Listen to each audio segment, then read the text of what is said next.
Hi there, I'm Brianna Packen with the Distinctive Style magazine. We're here with the ladies from Post Black. Well, thank you ladies so much for sitting down and talking with us. This is wonderful. Regina, what has it been like to work with these legendary, wonderful women? Yes, they are legends. They are treasures. They are trailblazers.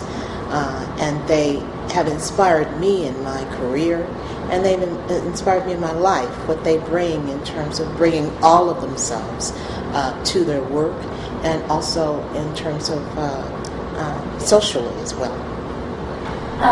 Ladies, now you've been around, you've been in the business for a very, very long time. What are the changes that you've seen? Ms. Grant, what are the changes you've seen? Well, I use that quote from Lost Heart. Sometimes when he says the author's the only one there when the paper is white. And the changes I've seen, I could say I've seen happen on television, where you would be so excited if you saw a face of color doing something extraordinary, except bringing in a tray or standing behind the counter saying nothing. I've seen that change, and that's major. I remember my first acquaintance with Regina Taylor was in I'll Fly Away, which is something I simply wouldn't miss because I loved the character, and the strength of the character, and what she brought to it.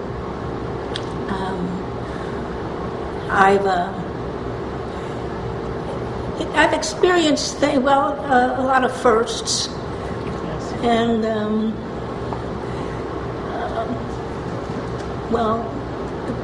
and when you go through, I can go through talking about even the commercial scene, handling commercials,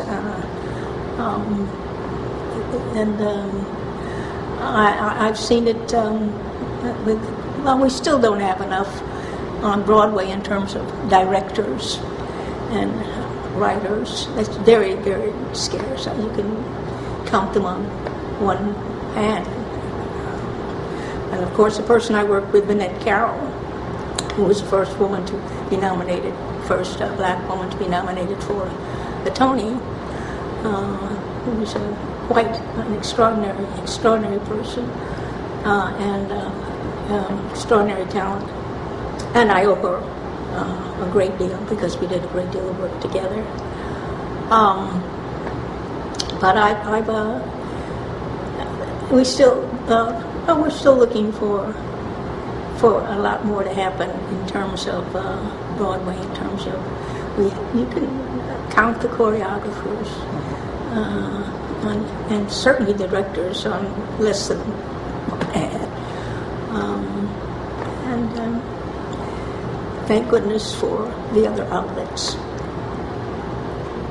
What's so amazing is in your knocking down the doors. We were talking earlier about you're coming from Chicago. People not understanding the vision and the dream and the courage to leave your home place and go somewhere unknown and to go into unknown territory, unexplored territory. What we have here are astronauts. We talk about dreams. Yes. Yeah, following your dreams, following your heart. And you are doing things that people couldn't imagine an African-American woman doing in the field of writing, producing, directing. Just really phenomenal. Well, you almost had to do it for yourself. Yes. It wasn't a case of just following your dream, but sometimes having to make your own dream happen. That's right. For yourself. Ms. de Lavallade, what has it been like to live your dream? To make these trailblazing breaking down boundaries, all of the things you've seen and done. Well, I was born in Los Angeles, you know, and your whole life was mainly Hollywood and movies. And I started out as a dancer at Lester Horton Dance Theater. And from there, you know, I've done Broadway, I've gone to the opera, I've done films, I've done television, I've done nightclubs. I don't know, it was one of those things that I've never really planned it. It just sort of happened, but I'm always up for a challenge. And finally I ended up at the Yale Repertory Theater teaching the actors movement and became a member of their company. And that was the biggest challenge for me because of the use of the voice and translating. I was happy on stage. I was perfect on stage, knew comfortable. But when it came to the voice and that whole transition of... see, in dance, everything is much more... It's like the army. And it's very compartmentalized. Everything is absolutely perfection. And I found with the acting that there's a freedom that we don't necessarily... Well, you have it in the dance. It's a little different world. But I found it helped me when I went back to my dancing because I still move. Let's put it that way, not dancing. Mm-hmm. But move. And combine the acting and movement quite a bit now. But it's like working on this role of Pearl. And I thank Regina for this because it helps me to let go, you know. And I keep going back into that dance world of regimentation, you see, and you can't make mistakes. And I love actors for that because if they make a mistake, they just stay in the character and they just keep going, you see. So I have lots and lots more to learn. And I have seen, as far as the mix and to see the mixture of people now. When I was coming up, you couldn't dance with mixed. You couldn't do that in any place. Or you could only be a dancer. You could only be a singer. You could only be an actor or whatever, a musician. You never combined, ever, ever, ever. It was verboten. It was considered bad taste. Or you would look, you know, you dare cross the line, people wouldn't take you seriously. But now it's wonderful. You know, you could, yes, and you can, you know, yes, and you can, you know, the kids and they're all, everything's beginning to mesh, and I find that very exciting. You know, you can agree or not agree with some things, but it's really lovely to see the young people all mixed together and work together. Yes, there's a lot to do. I would like to see more writers and directors, so that because there's lots more to tell, and the freedom to tell it. When I started, I was my first show. I was a singer who could move. Yeah, because singers were singers, dancers were dancers, actors were, you know.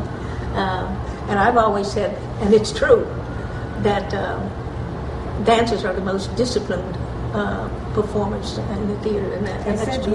You come in the morning and they're already there, stretching, preparing, and well, you almost have to. You know, there's no out.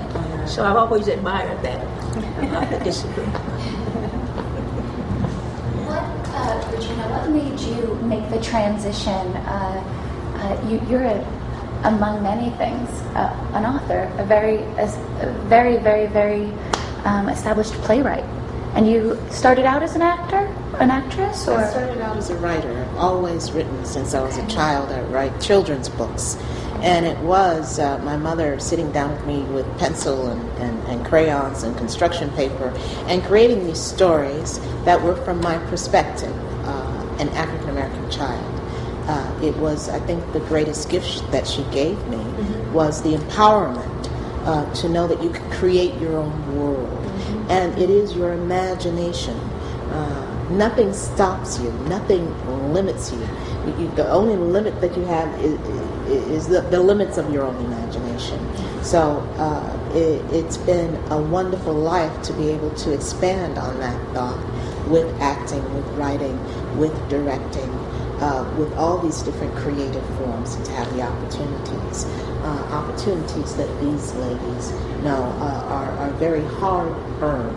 And so it's with great pleasure that I work with them, that I come as writer-director, but also a person who has learned so much from each of you in this process. And it really is about the process of the work, how you handle the work, but also how you handle life. This piece, Post-Black, asks a question about the relevancy of the color of one's skin in today's society. And there is a generation that feels that being black has no relevance at this moment in time. There are arguments to be had about that. But certainly from the perspective of Pearl, who is 110 years old, she carries that history, this long history, that in this moment of confronting this post-black generation, she has to summon her past and look at her present and then look ahead to the future. It is this song, this voice that comes from her about continuing on and what that looks like. Well, thank you very much, ladies. Regina Taylor, Micki Graham, and Carmen de Lavallade. We really appreciate your time. You're welcome.